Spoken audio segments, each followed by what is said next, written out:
Hi, this is the second video in the ChemSex knowledge series. And today what we're looking at is what should a person who is struggling with ChemSex be looking for in a drug treatment facility? And also what should a healthcare worker or a manager who's setting up a program in a treatment facility implement in order to make it ChemSex friendly or ChemSex competent? So I'm just going to recap on some of the reasons why a gay man or an MSM might present for help with ChemSex. Some of these reasons might include that they're struggling with their online app use behavior. They might be struggling with HIV, or that they've recently seroconverted, or that they're having problems with sexually transmitted infections. They may be struggling with their pursuit of connection or needing to feel a sense of belonging. And also there may be some other issues that have been found within ChemSex surveys and research to be the main drivers of ChemSex, which can include things like loneliness, getting older in the gay scene, long-term living with HIV, or low self-esteem issues. So I think whether it be a treatment facility or a health organisation that this person is presenting at, we really need to be aware of avoiding stigmatising or marginalising clients and making value judgments around their behaviour. It's really important to have empathy for what they're going through. You know, a lot of LGBT people have experienced a lot of stigma and marginalisation from the years of HIV and AIDS and the way that the public and the media rejected them, and this has taken a toll on the gay community and still plays out, I believe, with ChemSex and the way that people engage in ChemSex. So we have to remember not to be judgmental of their sex choices, not to be judgmental of their drug choices, or whatever drugs they're using or how they're using those drugs. They might tell us about their relationships and how they are in their relationships. They might tell us stories about terrible things they've done or said to other people or to their partners or to their families. And in spite of how terrible that might sound to us, we're not going to be able to help chemsexers if we start to judge any of their behaviours or the way they use drugs. So another way that we can make a treatment facility or a health centre more chemsex friendly is to really work on our cultural competence. And cultural competence basically is being very familiar with the culture of a minority group or a group such as the gay community. And so especially with gay men, there are certain idiosyncrasies that are very particular to them. It's really important to understand that this isn't only a drug problem, but also a gay sex problem. So to reduce the harms of chemsex, there are several things we need to have in any sort of facility that is being chemsex friendly. These things will include helping the client to develop a robust understanding of what they want in their sex lives, but also in their intimate relationships. It's going to include helping them to set goals about what they want to achieve, whether they want harm reduction or whether they want to go down the road of abstinence.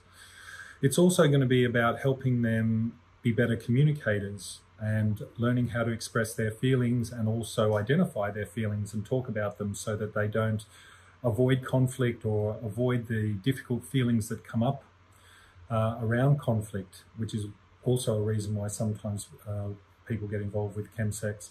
And the final reason is to help them develop self-awareness around their behaviours, around the issues that drive their wanting to engage in chemsex. So in regard to online dating apps, this is a very specific feature of chemsex, and it is the way that most gay men find each other. You know, it doesn't take very much to go onto an app like Scruff or Grindr, and you know, within minutes you could be hooking up with someone who's within the same block as you. And so it's really important that this is where the point where the apps were invented and came into regular use by gay men is really the point where chemsex really exploded. And so some of the names of the most commonly used apps are Scruff and Grindr, but there's also quite a few gay men who work as sex workers, and they will engage in chemsex through connecting with their clients on RentMen, which is one of the names there too. And there are also apps that are a little bit more hardcore, which are about leather and fetish and kink. One of these is called Recon. And so it's really important if you're working with a chemsexer that you have some knowledge of what the apps are and who are the kind of demographics that use those apps, so that you don't have to put the chemsexer in a position of having to explain to you what the app is and what it's used for. Often when a gay man gets involved with chemsex, they may start off really enjoying vanilla sex or vanilla porn, as it may be, but over time, as they use more drugs and have more experiences, they tend to want to engage in more intense versions of these things. And so it's really important to be aware that when a client's talking to you, the issue is around their decision making. For example, sometimes child pornography can be sent, and there are cases of this happening. And it's really important that a person is aware enough to make a decision not to view any child pornography if it is sent to them. And the same in terms of when they are filmed on a platform like Zoom, having sex, or filming someone else, about how that ends up on the internet. And it's important to make a decision about not being filmed or not allowing yourself to take footage of someone else and then posting it on the internet. I think it's really important that anyone who's working with someone presenting with chemsex issues has a really good, solid understanding of the kind of sex that gay men engage in when they're on these drugs. Some of the things that you may hear, and it's really important not to appear shocked when you hear these things, are around group sex. It's not uncommon for gay men to have quite a bit of group sex when they're on a binge on these kind of drugs. And they might tell you stories about sleeping with 10 or 15 people in a weekend. Another part of sex that gay men will engage in on these drugs is anal play. So they might be telling you about the sex toys that they use and the size of the sex toys that they use, and the length of time that they engaged with playing with themselves sexually alone. And this could be quite shocking to someone who's never heard of this kind of thing before. So it's important to know about this. And also fisting. I think that a lot of people can be quite shocked when they hear about the things that gay men do when they're being fisted or when they're fisting someone else, and also the different injuries that can happen in that kind of way. And I think it's really important to be aware that if someone tells you that they've hurt themselves, that you support them to maybe go off and get seen by a doctor, something like that. Scat is another sexual fetish that some gay men get into, which is playing with fecal matter. And, again, it's really important that if a client tells you or talks to you about this, again, that you don't recoil in shock, but, you simply listen to them. And if there are any issues around their behavior with that, like their own shame or their own self-disgust or whatever, that you maintain that position of unconditional positive regard. And also, I think you're going to hear a lot of stories about fetish and kink and dressing up in particular clothes and having sex. And I think it's really important to not be shocked by that kind of behavior and understand that is a way that gay men express themselves, and especially express themselves on crystal meth and GHB. A number of years ago in Sydney, I was asked by a mainstream therapist to come to her practice and explain to some of her mainstream therapists some of the terminology around chemsex. And we didn't have enough time to talk about terminology because there were so many words and phrases that they were not familiar with. I'm just going to cover a few at this point, and the first one is slamming. Slamming is the word used for intravenous drug use, and it's very popular all around the world.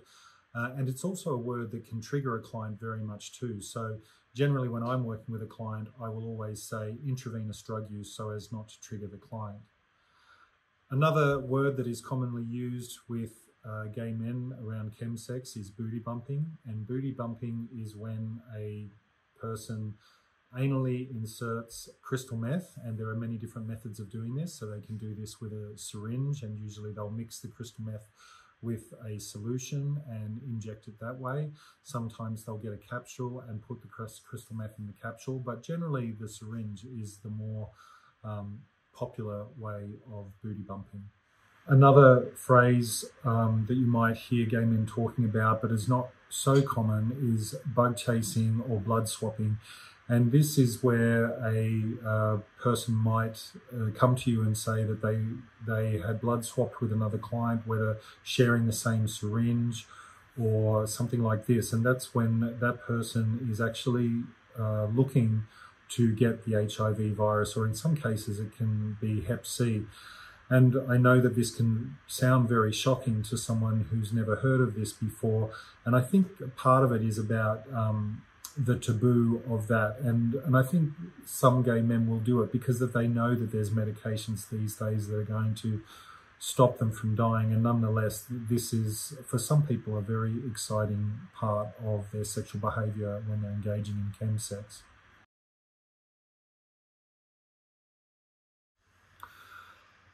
If you're working in a mainstream facility, I think it's really important to have a zero tolerance for homophobia directed at LGBT people or chemsexes in that environment. It's very usual that most rehabs are really set up in a heteronormative fashion, so that they're sort of mostly the literature in them, the groups running them are directed more towards straight men and straight women. So I think, you know, when someone comes into that treatment facility, a gay male, and they're talking, or they need to talk about their chemsex behaviours, it's really easy for heterosexual men or women who've never heard of this kind of behaviour to make fun of them and to literally be homophobic. So I think it's really important that none of that behaviour be tolerated in that environment. Support is another really important element that you need to have in any setting where you're dealing with people with chemsex.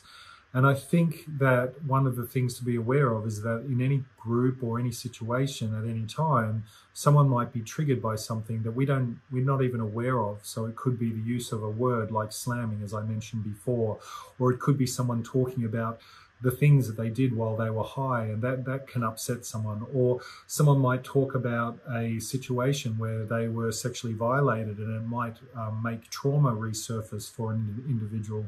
And so it's important, especially in a residential setting, that you always have support staff or nurses or counsellors available to be able to talk to that person when this happens. It's really important to have video technology available to be able to show chemsexes footage while they're getting treatment. And it's also important to, if possible, compile a resource library of different videos and YouTube clips that you can have available for chemsexes to view. I just want to give some examples of some of the different resources that we used when I was at R12, and they included David Stuart, who I've mentioned before and is a well-known chemsex activist and healthcare professional working at Dean Street in London. And he does a lot of YouTube clips, and these are easily accessed if you go to YouTube. And some of the themes that he talks about are harm reduction, kindness, consent and the law. And he also has a documentary that he made himself several years ago called ChemSex. Other videos that you can find on YouTube that are very helpful are reports on consent. You know, we were talking about this a bit earlier. There are several interviews there by young gay men who were sexually violated or raped, and it's very interesting to be able to show these to clients to develop their awareness around rape and sexual consent. But it's also really important for you as a health professional to view this kind of footage to get a better understanding of the laws and legalities around consent. You can also find quite a few videos on harm reduction and abstinence online, and these sorts of resources are really important because when you're in a treatment setting, sometimes people are going to want to go down the abstinence route. They don't want to give up crystal meth and GHB completely, or they may want to give up crystal meth but not GHB. And so it's important to have videos that outline and help clients understand what is the difference between abstinence and harm reduction.